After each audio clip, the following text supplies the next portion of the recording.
The jungle of Kepler 442b had claimed 17 colonists in 3 months. Lisa knew this because she'd counted the names etched into the memorial stone at Base Camp 7 before the evacuation order came through. Now, as the last transport ship's engines faded into the violet sky, she stood alone on a planet that had never wanted humans in the first place. Alex had been the 18th name. Her partner, her fellow xenobiologist, her reason for volunteering for this godforsaken expedition.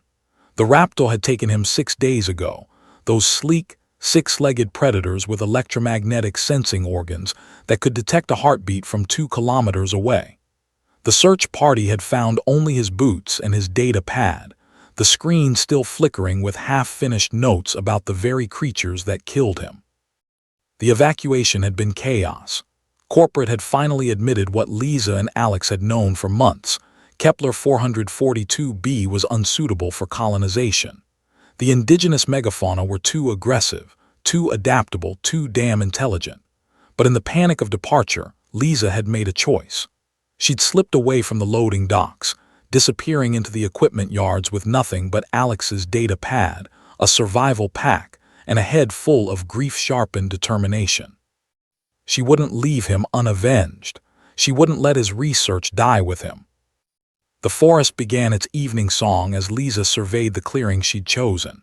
The native flora here was different, twisted trees with bioluminescent bark that pulsed in rhythm with something beneath the soil. According to Alex's notes, this was a neutral zone, a place where the major predator territories overlapped but where none claimed dominance. Dangerous, yes, but predictable. The creatures here were too busy watching each other to focus on a single human. Or so the theory went. Lisa began to work. From her pack, she extracted a collapsible shelter frame, but she didn't assemble it in the standard configuration. Instead, she studied the data pad, scrolling through Alex's observations about Kepler 442b's dominant predators. The raptor hunted by electromagnetic signature. The thornbacks relied on vibration sensing through the ground. The shriekers used echolocation in the ultrasonic range. Each species had evolved exquisite sensitivity to detect prey, but that sensitivity was also a weakness. She built the frame low and wide, then wrapped it not with standard insulation, but with a Faraday mesh salvaged from damaged comm relay equipment. The electromagnetic shielding would make her invisible to raptor senses. Next, she constructed a raised platform using pneumatic cushions from the emergency medical supplies, isolating the shelter from ground contact. No vibrations meant no thornback detection. For the shriekers, she employed something Alex had discovered but never lived to publish. The creature's echolocation operated at 47 kilohertz, but they couldn't process returns from surfaces that oscillated at specific frequencies. Lisa rigged a sonic generator using her multi-tool and a portable power cell, programming it to emit a fluctuating field that would make the shelter's exterior appear as nothing more than atmospheric noise to shrieker senses.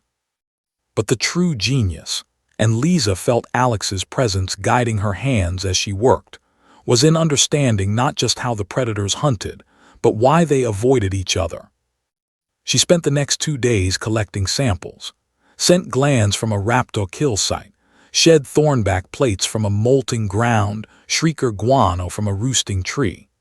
Each predator species had evolved chemical markers that warned others of their presence, a biological détente that prevented the apex predators from wasting energy on territorial battles.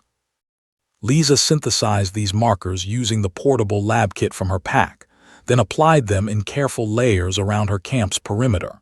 To a raptor, the chemical signature would suggest a thornback nesting site.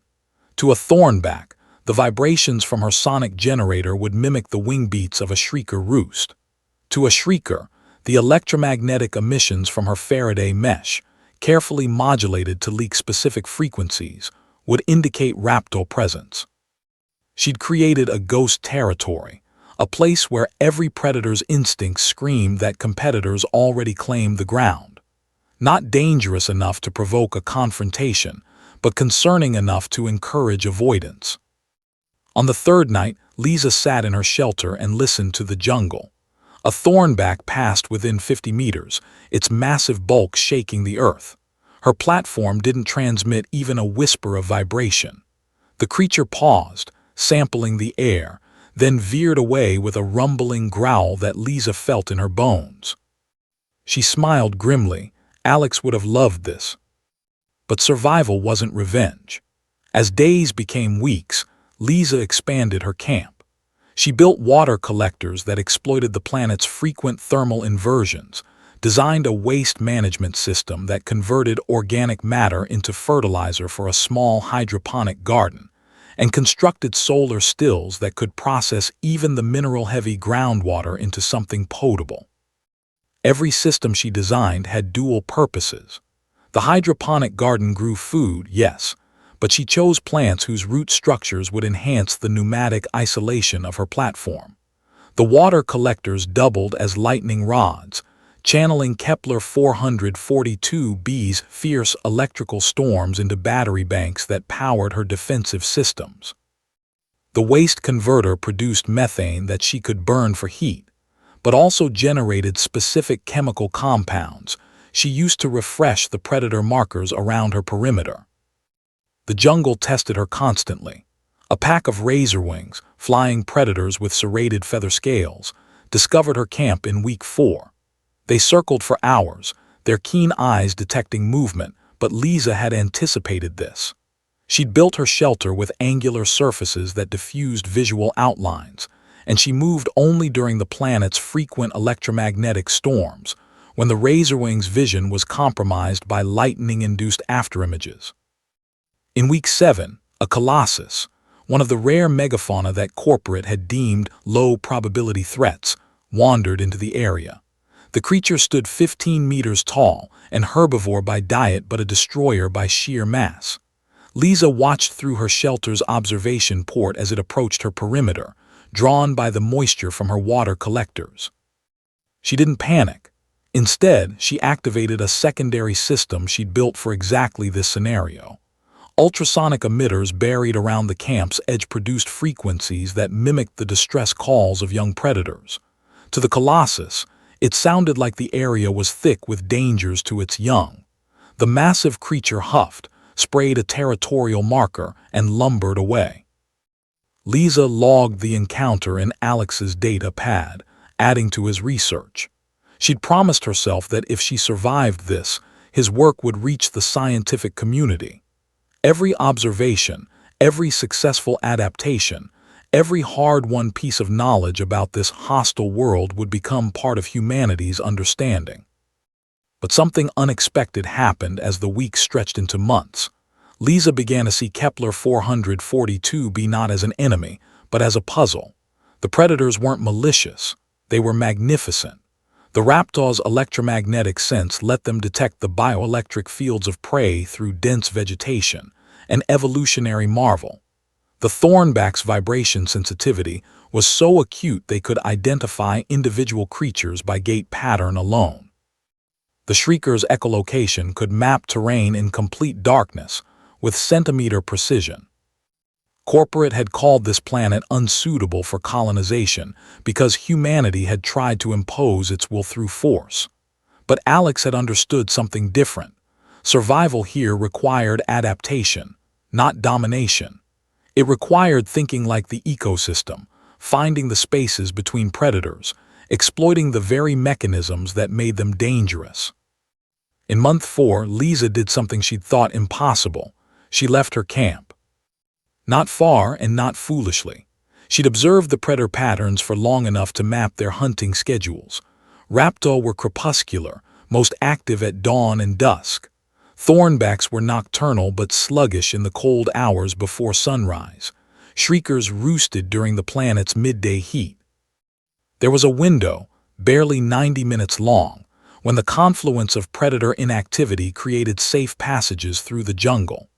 Lisa walked these corridors wearing a suit she'd modified with multispectral camouflage, treated with predator markers, and equipped with vibration-dampening boots. She walked to the place where Alex had died. The jungle had reclaimed it as it reclaimed everything. But Lisa found what she was looking for, his sample cases, buried in leaf litter but intact. Inside were specimens he'd collected in his final days, data chips with observations he'd never uploaded. She carried them back to camp like sacred relics. That night, reviewing his final notes, Lisa discovered something that stopped her breath. Alex had been close, so close, to understanding the planet's true mystery. The predators didn't just avoid each other through chemical and sensory détente. They were connected, part of a vast mycorrhizal network that linked the jungle's flora to create something like a planetary nervous system. The trees with bioluminescent bark weren't just trees. They were nodes in a communication system. The predators were agents of balance, their territories and behaviors guided by chemical signals from the network itself. Kepler 442b wasn't a death world.